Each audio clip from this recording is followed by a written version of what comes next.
There's a story about a guy named Frank who retired at 62 after 35 years working at a logistics company. Frank was tired. His back hurt, he had enough saved to get by, and the second he was eligible, he filed for Social Security. He started getting $1,480 a month. Frank thought he made the right call. He thought he beat the system. 8 years later, Frank is 70 years old, watching his neighbor collect a Social Security check that is 77% larger than his for doing the exact same thing Frank did, working the same number of years, paying into the same system, and retiring around the same time. The only difference is his neighbor waited. And Frank, who spent decades doing everything right, is now trying to figure out how to pay for a knee surgery on a fixed income that locked in the minimum payout the day he turned 62. That gap is not a rounding error. That gap is the difference between scraping by and actually living, and almost nobody talks about why it exists, who it benefits, and what you actually need to know before you make this decision. Because the way this advice gets packaged and sold to you is almost designed to make you get it wrong. My name is Tom, and I spend way too much time reading the fine print that most people skip. If you are within 20 years of retirement, if you have ever Googled, "When should I claim Social Security?" or if you have heard the advice to wait until 70 and had absolutely no idea how that was supposed to work for someone in your situation, stay with me. By the end of this, you will understand exactly why 90% of Americans are ignoring the so-called #1 piece of advice on Social Security, why that statistic is being framed completely backwards, and what the actual decision framework looks like when you run the real numbers instead of the simplified version they sell you on the news. Let me start with a story that sounds completely unrelated, but I promise it connects to everything. Back in the 1940s, the United States government made a decision that sounded simple on paper. They created a national retirement insurance system. The deal was straightforward. You pay in during your working years, and when you reach a certain age, the system pays you back a monthly benefit for the rest of your life. The longer you wait to collect, the bigger the check. The earlier you collect, the smaller. It was designed as a safety net, not a primary income source. It was supposed to supplement savings, pensions, and personal wealth. That was the original architecture of the system. Here is what happened instead. Defined benefit pensions disappeared, personal savings rates collapsed, the median American household arrived at retirement with less in their accounts than most people spend on a used car, and the safety net that was supposed to be supplemental became for tens of millions of people the primary income source in retirement, sometimes the only income source.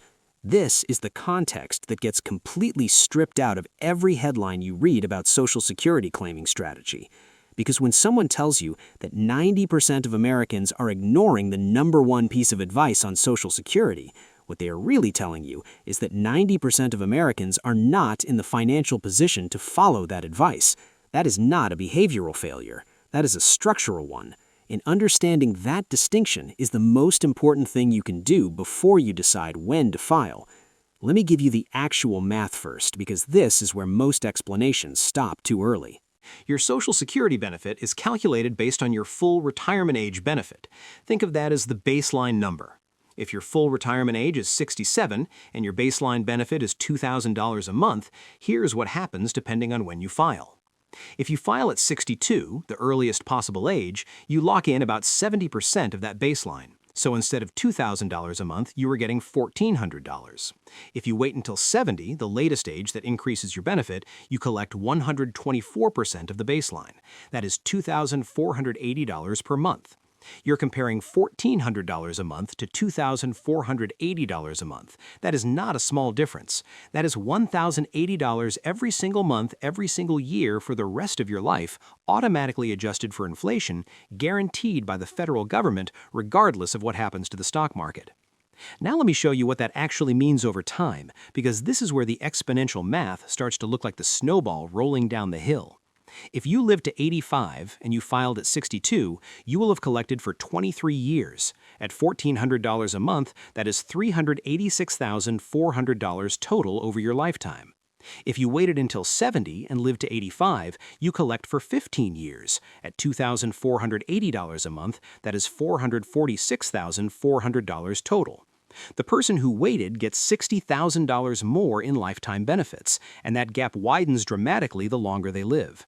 At 90, the person who waited has collected over $100,000 more. At 92, the gap is over $140,000. The mathematical break-even point, the age at which waiting starts winning, is somewhere in the late 70s to early 80s depending on your specific numbers. And here's the kicker. The average 65-year-old American today is expected to live past 85. Women, on average, live even longer. So statistically, for a large portion of the population, waiting is the better financial decision in pure lifetime income terms. And yet, less than 10% of Americans actually wait until 70. Some data puts it closer to 4 to 6%. So either 90+% of Americans are financially illiterate, or something else is going on. Here's what is actually going on. The advice to wait until 70 contains a hidden assumption that almost nobody states out loud. The assumption is that you have a way to pay your bills from the moment you stop working until the moment you start collecting Social Security. That gap between when you leave the workforce and when you turn 70 can be 5 years, 8 years, sometimes longer. And during that entire stretch, you are either still working, drawing down your investment portfolio, or living on something else. Most Americans do not have that option. The median retirement account balance in this country is around $87,000.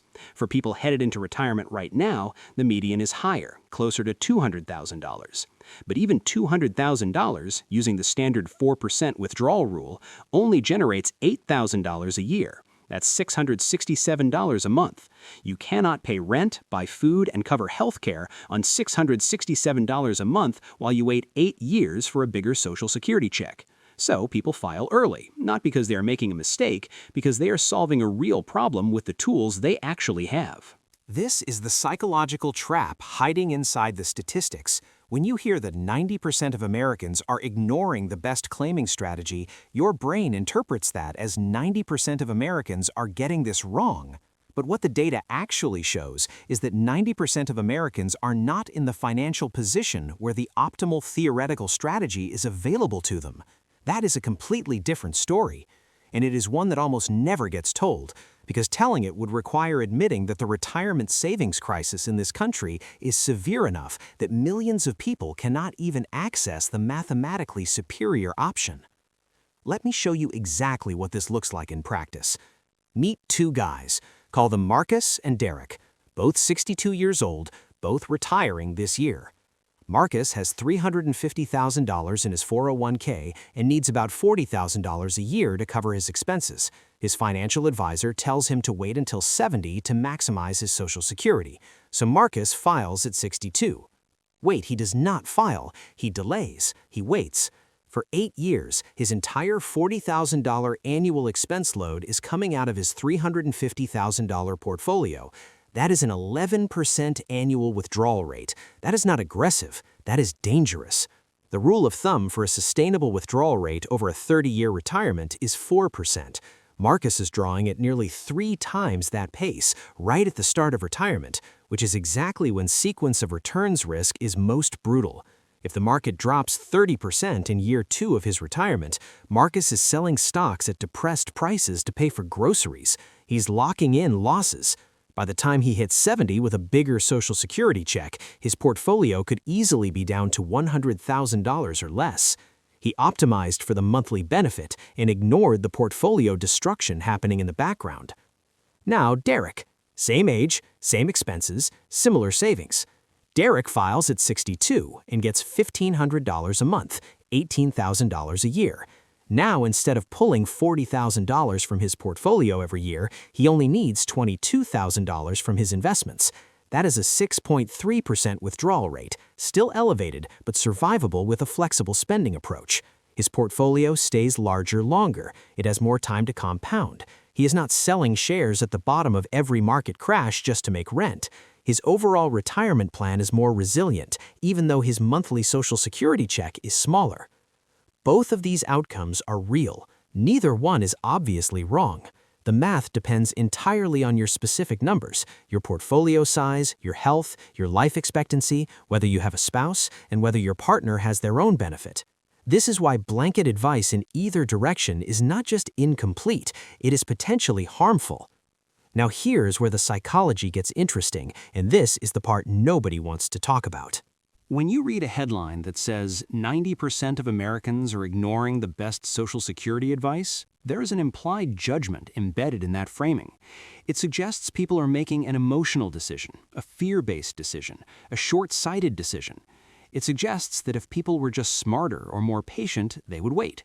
But what the actual research shows, from institutions like the Center for Retirement Research at Boston College and from independent retirement economists like Wade Pfau and David Blanchett, is something more nuanced.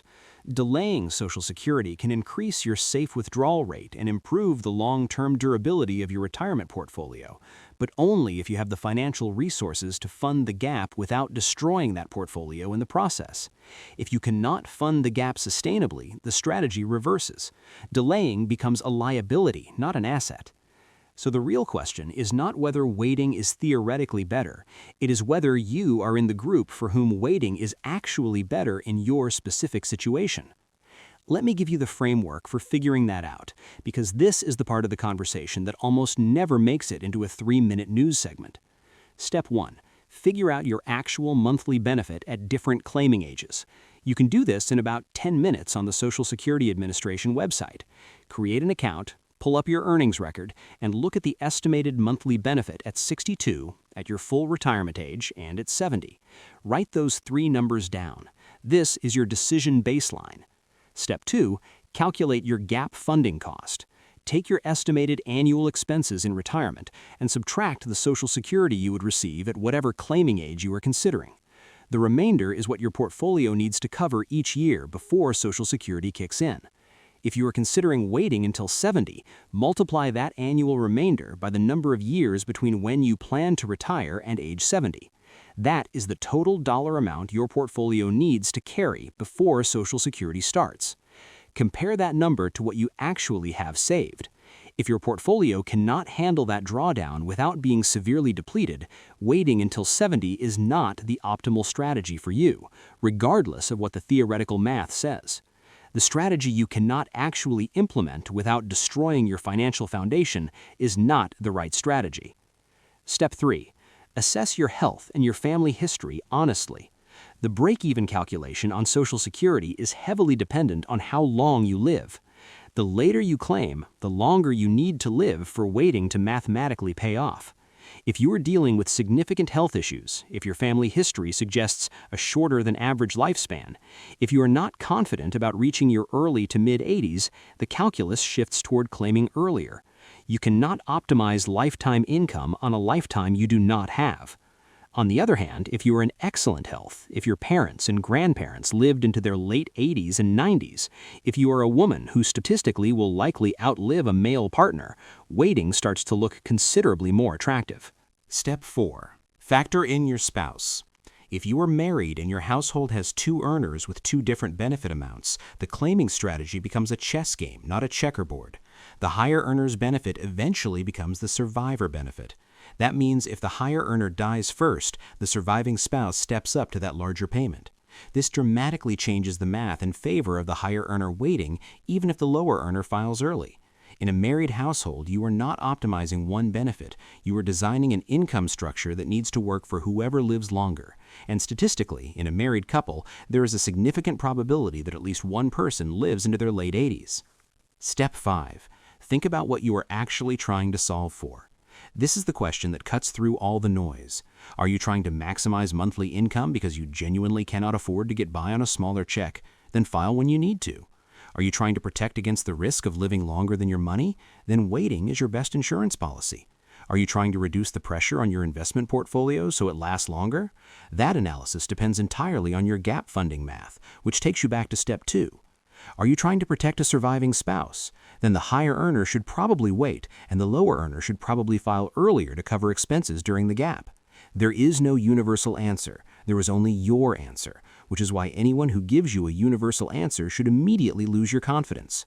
Here is the thing that made wealthy people wealthy, and it is not what most people think. It is not that they always made the mathematically perfect decision. It is that they understood which game they were playing, and they understood their specific position within that game. The 4 to 10% of Americans who actually wait until 70 to claim Social Security are not necessarily the most financially sophisticated people in the country. They are the people who happen to be in the financial position where waiting is the right move. They have larger portfolios, they have higher incomes, they have better health, they have spouses who need long-term income protection. Their situation aligns with the strategy. Meanwhile, the other 90% are not ignorant, they're simply dealing with a different set of constraints, and they're making reasonable decisions given those constraints. The problem is not that people are ignoring good advice. The problem is that the advice keeps getting stripped of all its conditions and served up as a universal prescription for a situation that requires personalized analysis. And when you frame a conditional strategy as unconditional, you make 90% of the population feel like they're failing when they're actually just navigating the reality of their situation as best they can. Let me leave you with this. The Social Security decision is one of the most consequential financial choices you will ever make, and it is permanent. Once you file, you cannot go back. The monthly benefit you lock in on the day you claim is the number you will build your retirement around for the rest of your life, adjusted for inflation but not adjustable in any other direction. Getting this right matters. But getting it right means running your actual numbers, not following a simplified headline designed to get clicks by making you feel like you are falling behind. It means understanding the gap funding problem, knowing your health situation honestly, thinking about your spouse's future income security if you are married, and deciding which financial risk you are most trying to protect against. The person who claimed at 62 because they needed the income is not making a mistake. The person who waited until 70 because they could bridge the gap and needed the longevity protection is not making a mistake either. They are solving different problems with the same tool, and the tool has the flexibility to serve both of them if they understand how it actually works. That is the conversation nobody is having, and that is the one worth having. If this helped you think through this differently, share it with someone who is approaching retirement and trying to figure out the timing question, because the stakes are real, the decision is permanent, and the generic advice is not good enough.